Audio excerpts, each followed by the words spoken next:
Assalamualaikum warahmatullahi wabarakatuh. Kami dari kelompok 3 yang beranggotakan 3 orang, yaitu dengan saya sendiri Muhammad Ilham, dan juga dengan Farastera Suci, dan juga dengan Mareta Riani, yang nantinya akan membahas materi tentang merger dan akuisisi. Nah, di pemateri yang pertama yang akan disampaikan oleh Farastera Suci. Kepada Farastera Suci dipersilahkan. Assalamualaikum warahmatullahi wabarakatuh. Perkenalkan, nama saya Farastera Suci dengan nomor NIM 1905-9014. Nah, pada kesempatan kali ini saya akan menjelaskan tentang definisi serta jenis-jenis dari merger dan akuisisi. Nah, yang pertama yaitu pengertian dari merger, yaitu salah satu strategi bisnis yang dilakukan perusahaan dengan menggabungkan atau menyerahkan oleh suatu perusahaan terhadap perusahaan lainnya. Nah, jika dua atau lebih perusahaan melakukan merger, maka hanya akan ada satu perusahaan yang berdiri, di mana perusahaan yang tetap berdiri ini biasanya memiliki ukuran bisnis yang lebih besar, yang dipertahankan hidup dan tetap mempertahankan nama dan status hukumnya tersebut. Nah, selanjutnya saya akan menjelaskan tentang pengertian dari akuisisi. Akuisisi adalah salah satu strategi bisnis yang dilakukan oleh sebuah perusahaan dengan mengambil alih kepemilikan atau pengendalian atas saham atau aset perusahaan lain. Bedanya dengan merger ya, dalam strategi akuisisi ini, baik perusahaan pengembali alih atau yang diambil alih tetap berdiri sebagai badan hukum yang terpisah. Nah, jadi dari pengertian tersebut dapat kita simpulkan bahwa terdapat dua perusahaan yang berbeda badan hukum yang terlibat, yaitu dengan acquirer atau pihak pengakuisisi, yaitu perusahaan yang mengambil alih kepemilikan perusahaan lain sehingga akan mengakibatkan perpindahan kendali atas perusahaan tersebut, yaitu acquirer, yaitu perusahaan yang diambil alih. Nah, selanjutnya saya akan menjelaskan jenis-jenis dari merger dan akuisisi menurut Damodaran tahun 2001, di mana suatu perusahaan dapat diakuisisi perusahaan lain dengan beberapa cara, yaitu pertama merger, di mana para direktur kedua pihak setuju untuk bergabung dengan persetujuan para pemegang saham, di mana pada umumnya penggabungan ini disetujui oleh paling sedikit 50% shareholder dari tingkat firm dan bidding firm. Nah, yang kedua ada konsolidasi, di mana setelah proses merger selesai, sebuah perusahaan baru tercipta dan pemegang saham kedua belah pihak menerima saham baru di perusahaan ini. Nah, yang ketiga ada tender offer, yaitu terjadi ketika sebuah perusahaan ini membeli saham yang beredar di perusahaan lain tanpa persetujuan manajemen dari target firm, dan disebut dengan tender offer karena merupakan hostile takeover. Nah, yang terakhir yaitu ada acquisition of asset, di mana sebuah perusahaan ini membeli aset perusahaan lain melalui persetujuan dari pemegang saham dari target firm. Nah, sekian penjelasan dari saya kembalikan kepada moderator. Wassalamualaikum warahmatullahi wabarakatuh. Selanjutnya kita masuk ke pemateri yang kedua, yaitu Mareta Riani. Nah, kepada Mareta Riani dipersilahkan. Perkenalkan, nama saya Mareta Riani, NIM 1905-9022, jurusan manajemen. Lanjut untuk penjelasan kekurangan dan kelebihan merger dan akuisisi menurut Haryanto dan Sudomo. Untuk kelebihan merger, pengambil alihan melalui merger lebih sederhana dan lebih murah dibanding pengambil alihan yang lain. Dan kekurangan merger dibandingkan akuisisi, merger memiliki beberapa kekurangan, yaitu harus ada persetujuan dari para pemegang saham masing-masing perusahaan. Sedangkan untuk mendapatkan persetujuan tersebut diperlukan waktu yang lama.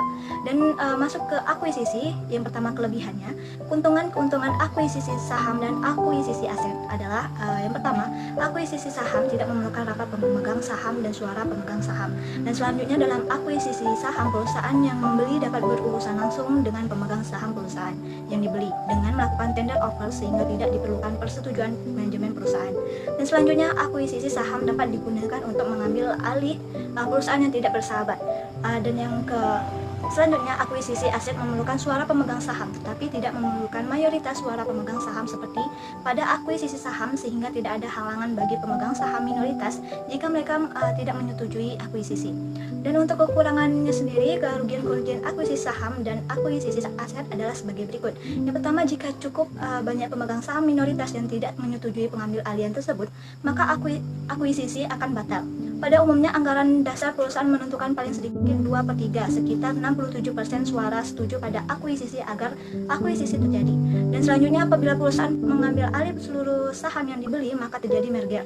Dan selanjutnya pada dasarnya pembelian setiap aset dalam akuisisi aset harus secara hukum dibalik nama sehingga menimbulkan biaya legal yang tinggi.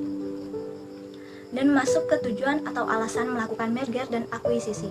Dan ada beberapa alasan perusahaan melakukan penggabungan baik melalui merger maupun akuisisi, yaitu yang pertama, pertumbuhan atau diversifikasi.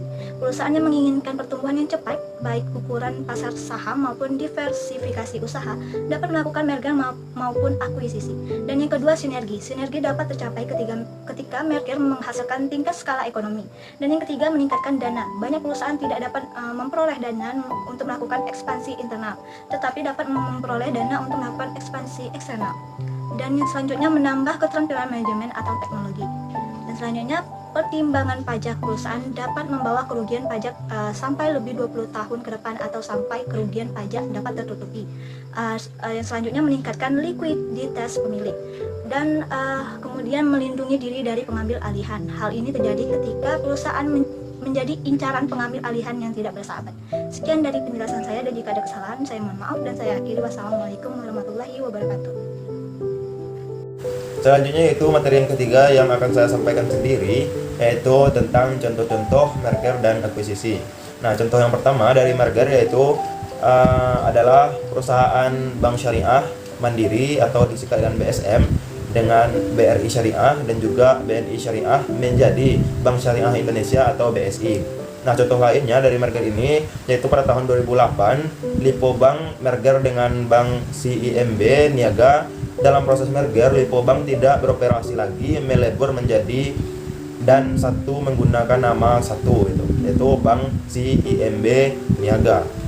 Nah, selanjutnya kita masuk ke contoh akuisisi. Nah, contoh akuisisi yaitu perusahaan Google mengakuisisi YouTube. Nah, akuisisi Facebook terhadap WhatsApp dan Instagram dan lain sebagainya.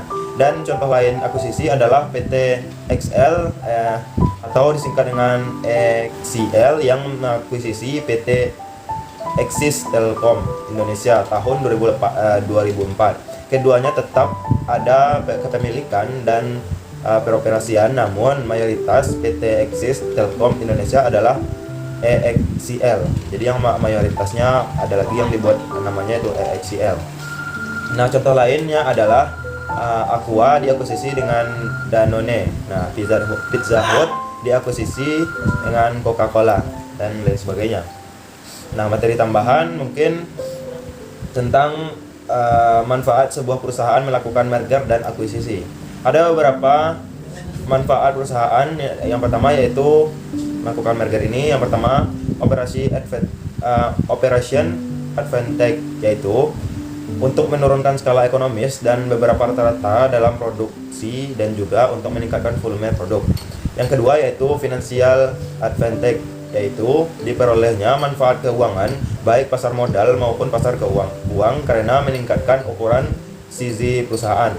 Nah, yang ketiga, melalui merger dan akuisisi perusahaan akan lebih besar sehingga memudahkan perusahaan untuk memperoleh dana dan pembiayaan karena kreditornya lebih terpercaya, perusahaan telah mapan dan mempunyai aset yang besar.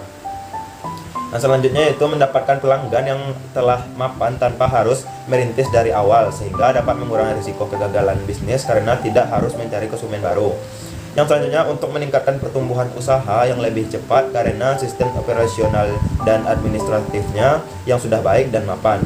Selanjutnya, diversifikasi atas kegiatan atau bidang usaha untuk menjaga tingkat profit atau keuangan agar tidak mengalami fluktuasi karena berbagai faktor. Nah, itulah ulasan mengenai merger dan akuisisi. Nah, keduanya banyak disukai oleh pelaku bisnis. Nah, diyakini sebagai suatu langkah yang efektif untuk mengembangkan usaha dari membangun bisnis dari nol. Nah, di sisi lain, terdapat juga dampak dari kegiatan merger ini atau akuisisi ini, yaitu terdapat pihak yang merasa dirugikan. Jadi, pastikan dulu dan pertimbangkan terlebih dahulu sebelum mengambil kebijakan untuk merger atau akuisisi ini. Nah, mungkin sekian dulu materi yang kami sampaikan tentang merger dan akuisisi ini. Jikalau ada kesalahan mohon dimaafkan. Nah, kami dari kelompok 3 mohon maaf. Wabillahi taufiq wal hidayah. Wassalamualaikum warahmatullahi wabarakatuh.